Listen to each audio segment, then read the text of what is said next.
Hello and welcome to your daily love message from your person. My name's Liz and this is Guided by Angels. And I'm going to bring in the no contact messages from your person deck today by Soulmates Twin Flames Inc. Now, in the early reading today, we connected with taking the labels away. So if you're calling them a narcissist or you think they're gaslighting you because you may not be in contact or they may not be showing up the right way, try and see it in a higher way. They're either operating in love or fear, and many of the problems come through the fear. So if you are interested in understanding what that means, what I'm talking about, check out the early reading today. But we're going to connect with this deck right now and see what they want you to know. And if you would like a personal reading with me, you can reach out to me at guidedbyangelsreadings@gmail.com. So thank you, angels. What's the message coming through from them to you today? What do they want you to know? And it doesn't matter whether you're in contact, no contact, separation, communication, the message will still be what they want you to know. Okay, so flying out of the deck here. So the first card coming through for you is blocking you was rude and childish. So what they want you to know is if they actually did physically block you or physically push you away or physically delete you, they know that wasn't the right thing to do. It may have felt relief, they may have felt relief in the moment they did it because the pressure went away, but then they realised, what have I done? A lot of regret comes up. So, and I feel also breadcrumbs, they also know that giving you breadcrumbs and not being able to give equally to you is also rude and childish. They should just be honest and tell you the truth about things, what's going on in their life and what they need to change. But instead, a lot of them block you and pull away. And maybe you're thinking they are a narcissist or they've gaslighted you because of that. So that's why the early reading may really help you. But they're saying blocking you, pushing you away, pressing that button, making you disappear, it wasn't the right thing to do. It was very rude and childish. And what I always see with blocking is when we block our person, we're really blocking ourselves. Maybe you've actually blocked them and then realised that wasn't the right thing to do. It may again make you feel okay in the short term, but in the long term it brings up panic, anxiety and fear because to be together, that block has to be removed. And the way I see blocking is imagine it like this. Imagine a child having a tantrum. And instead of facing up to that, talking, sorting things out, they run away and hide. They go and run away into the room, they slam the door and they hide away. And the adult, the one who's more mature, spiritually, or the one who understands more, the one who wants to sort it out and heal it, the adult, so for example, a child goes away, slams the door, the adult, the mum or the dad, may try and go up to the room and knock on the door and say, are you going to come out? Are we going to sort this out? And they say no, and they're not saying anything. But if the adult stops trying to control the situation and instead goes back downstairs, perhaps watches something on the TV or washes the dishes or cooks the food, eventually that child will come out of the room. They'll have to, because they'll get curious what's going on downstairs. They may get hungry. So in other words, your person will get curious about you. So they'll start coming out of their cave. They'll look on social media. They'll want to know what you're doing. They'll get hungry for you. So they'll want to move towards you in that way. So in this respect, it's like they are running and hiding in the room and you're perhaps chasing them, trying to sort it out, knocking on the door, saying, come out of that room, messaging them, saying, well, can we talk about this? And they're either ignoring you or then they block you. And they're saying, I know that was rude and childish. I should have just been open and honest with you. I'm sorry. So they are apologising for that behaviour. Especially if it's hurt you and it's made you feel like you don't matter, that you're not valuable or worthy. But remember, when they do those things, it gives you the opportunity to work on self-worth and to recognise your own value, to not need them to validate you in any way, shape or form because you were already validated. You're already you. They're saying, I'm done procrastinating. So I feel what they're really saying is, I'm done blocking you. I shouldn't have blocked you. I'm sorry. I used that time to think about things, overthink things, over-process, because that's what they do. It's okay to process and think, but sometimes they over-process and overthink, so they take too much time. They take more time than they need. And it can be because of distractions and other things going on, but it's usually just through fear. Fear of making a change, fear of facing up to things, fear. So they're saying, I'm done procrastinating. I've done my procrastinating. I've done my thinking. I've been in the cave. Now it's time to come out. So I do feel this is also a huge sign for those of you who are actually blocked on a device. They're going to unblock you. And that's some guidance for you, because if they do unblock you, don't rush in and send them a message, because they'll block you again. If they feel safe enough to unblock you, they must feel safe enough to approach you. So they may unblock you and reach out straight away. Some of them can unblock you and then do nothing, and you're thinking, why? Why have they done that? What are they going to do? And then you start overthinking everything and panicking. It may take them a day, a couple of days, or even a week or a month to actually reach out to you after they've unblocked you. But the fact that they've unblocked you tells you everything. It tells you they're curious, they've come out of the room. So really the unblocking is when they actually move out of the room. They open the door and they're looking around. Okay, now when they interact with you, it's like they come downstairs and say, is there any food on the table, or can we sort of talk it out, or whatever they do. If you see it in the scenario of the child in the room coming downstairs to interact again with the family. So your person is, if they unblock you, it means they've made the first step. They've opened the door again. Okay, when they reach out, that's them wanting to interact, but they are curious, so they may unblock you because they want to actually look at what you're doing. So they may unblock you and then they start looking at your social media again.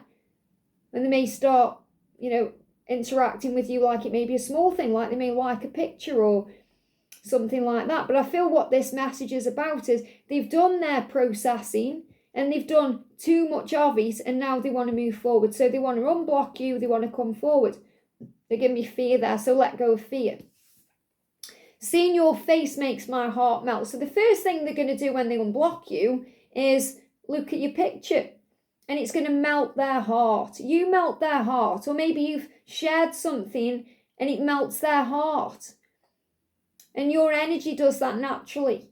When they see you again after a long period of time, it melts their heart. That's why you can't help smiling at each other. Seeing your face, looking at you, looking into your eyes, looking at your beauty, how handsome you are, it makes my heart melt. And that's what they want to do. That's why they're going to unblock you. So if you're watching this thinking, hang on, Liz, my person hasn't blocked me, but they may have blocked you out. They may have pushed you away. They may not be interacting with you because they've had to go and process. And this is showing you they are watching you. They've seen your face. They've looked at your picture. And it's made their heart melt. It's been this pull to you. I've had nothing but bad luck since our separation. So they feel that way. They feel like they've got some kind of karma. They're hurting you, blocking you. I've had nothing but bad luck. So what's bad luck? Maybe the car's broke down. Or they've had a bill come in they weren't expecting. Or maybe they've gone through a loss. They've lost a job, or maybe a loved one's passed away, or something's happened to their animal. Or maybe they're arguing more with a karmic partner. Or whatever it is they've got going on, they're saying, I've had nothing but bad luck since I walked away from you, since our separation. Now, obviously, separation is a good thing because it brings in healing, reflection, understanding, processing. It allows you both to know the truth. But they're saying, I feel like since I haven't been around you, life's got worse.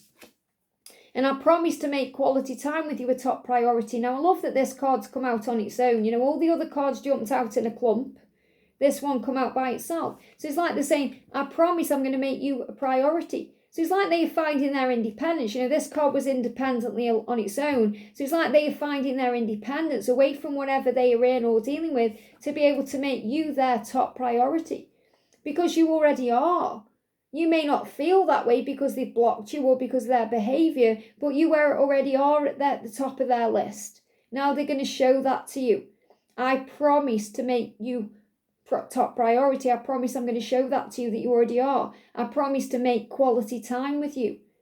So they're going to spend quality time with you. This is another reason why they're unblocking you or making a move, because they want to make time. So they're going to actually say, okay, I have this amount of time that I am putting towards you. I'm going to put that time to one side so I can actually spend that time with you.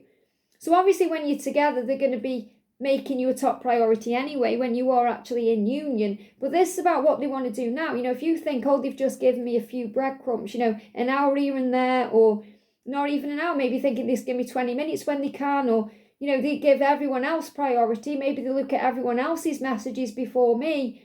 They're going to make you top priority. They're going to look at your messages first. They're going to give you more than breadcrumbs. They're going to make time for you in their day. They're going to show up for you. They're going to be checking in with you. These are the things they're going to do. I promise I'm going to make it right. So again, you may see symbols of a promise. So you could see a pinky promise like this, or the pinky finger, or maybe you actually have pain in your pinky finger, your little finger, because it's about promise.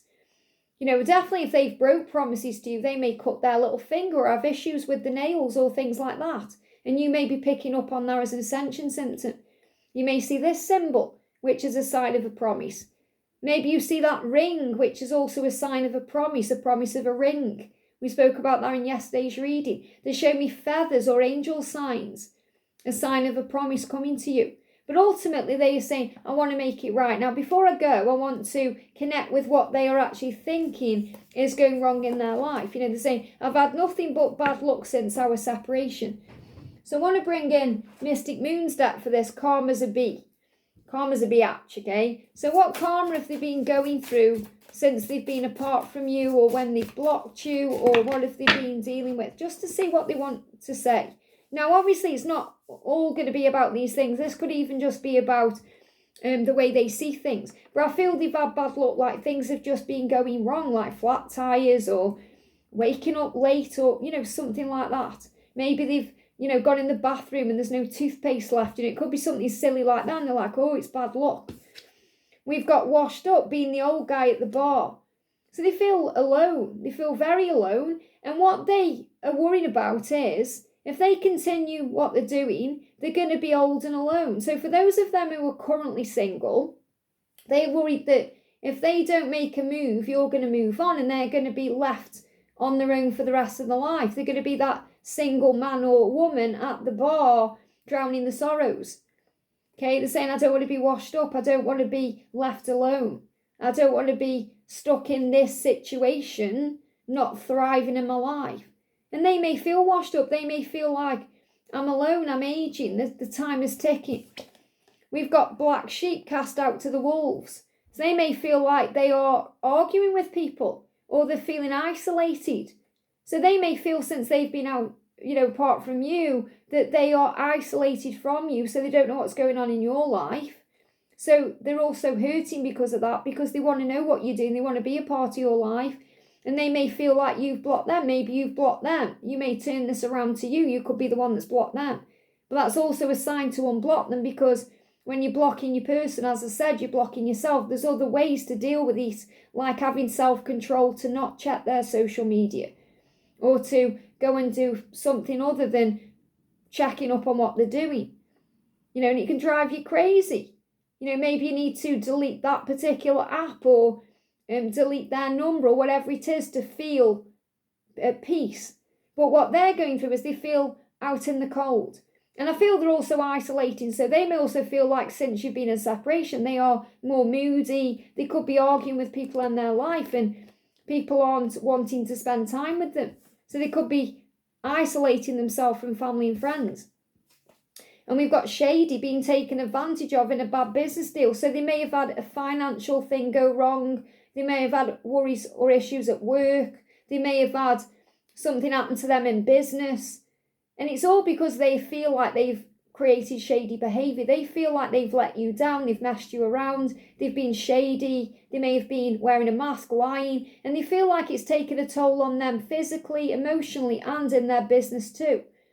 So something may have gone wrong in their business, and they're blaming it on the fact that you're in separation, or they've hurt you or let you down, or they've been lying about things to everyone. So they're going through a lot right now. So try and have compassion. So if they have blocked you, it's because they feel pressured by their own mind. It's nothing to do with you. In that moment, they just think, I can't cope, and they run away like a child runs and hides in a room. So you be the bigger person. Don't chase them. Let them come out naturally. Let them get curious again, and let them make the move. I hope this helps. Have a great day, and I'll see you soon.